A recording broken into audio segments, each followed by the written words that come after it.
All right, good evening, everybody. Meteorologist Austin Stantz.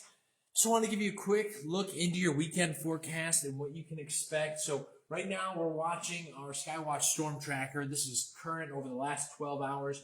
We have a little weak upper level disturbance that's going to swing just off to our north. The southern edge of that could bring in just a scattered light shower overnight tonight. So that's what we're seeing here on our future track. A light shower possible. Notice temperatures still in the 40s. Most of these showers are going to be isolated north of 44 heading into the overnight hours tonight. A brief wintry mix cannot be completely ruled out, but it would have to happen during the very early morning hours of Saturday, 2, 3, 4 o'clock, as that cold front's passing through and temperatures fall a little bit further. But again, it can't be, I can't say that one or two of these won't reach just south of 44. So Neosho, Miami, Monette, possible there, but mainly going to see things stay north of 44, especially Yates Center, Iola, Fort Scott, Nevada, Stockton. Thing is all very light. None of this going to affect any of your weekend plans. It moves through, swings off to our north. By the time we wake up, most of the stuff's already out of the area.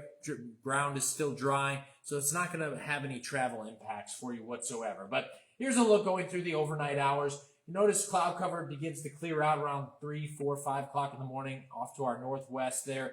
That's the cold front beginning to push through, and we start to see temperatures falling into the lower 30s overnight. So a bit of a chillier start for your Saturday. Winds also going to begin to pick up here overnight. The cold front passes through, could see a gust near 30 miles per hour, can't be ruled out. Things slow down a little bit Saturday afternoon to around 10 to 15 mile per hour gusts. Now, overnight tonight, temperatures are going to be around 33 degrees for you. Again, wintry mix can't be completely ruled out. Why is this even happening? Why? So we have that weak upper level disturbance. And I wanted to really explain this because this is kind of neat. So typically when we talk about dew points, we think dew points is moisture, which it is. And that tells us how much moisture is in the air. Dew points, when we're talking about precipitation, we're usually looking for 50, 60 degree dew points. That'll tell us, all right, there's enough moisture to create some precipitation here. That's usually during the morning, during the afternoon hours, typically, and during warmer temperatures. But when we have cold air moving in, it's a whole different category, right? So cold air, if you think about have cold air as a sponge and warm air as a sponge. Cold air is going to be a smaller sponge. Warm air is a larger sponge. With cold air, because it is a smaller sponge, it takes less moisture to fill it up.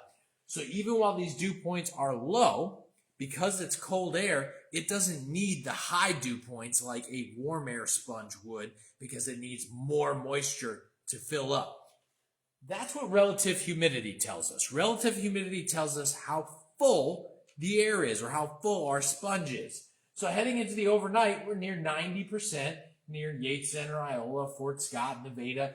So that tells us that that sponge is getting relatively full and can start to give us some precipitation. Now, heading into Saturday, again, we're not talking about precipitation all weekend or anything like that. That's just overnight. Thought it was a cool fact that I'd share with you guys. 48 degrees Saturday. It's going to be sunny out there, so that is great news for us.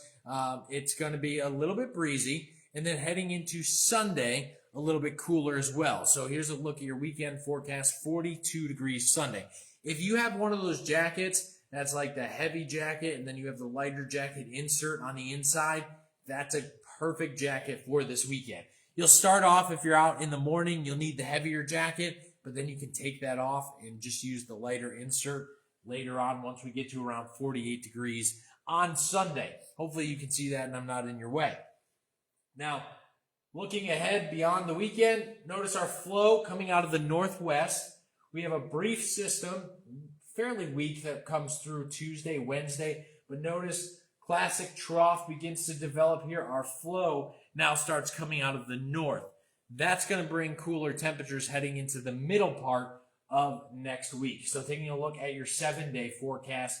So we're back into the 50s early next week. It's comfortable. Here's our system Tuesday night that rolls in Wednesday. Cold front comes through. Cooler Wednesday, Thursday, and Friday. Tracking a potential winter system heading into late next week that could bring us our first round of snow showers I'll keep everybody updated on that. I hope everybody has a great weekend. I'm going to step out of the way and take a look at the camera. Make sure you get a good look at your 7-day forecast here. Yep, there we go. I was probably standing in the way of some of that, but 7-day forecast looking good. I hope everybody has a great weekend.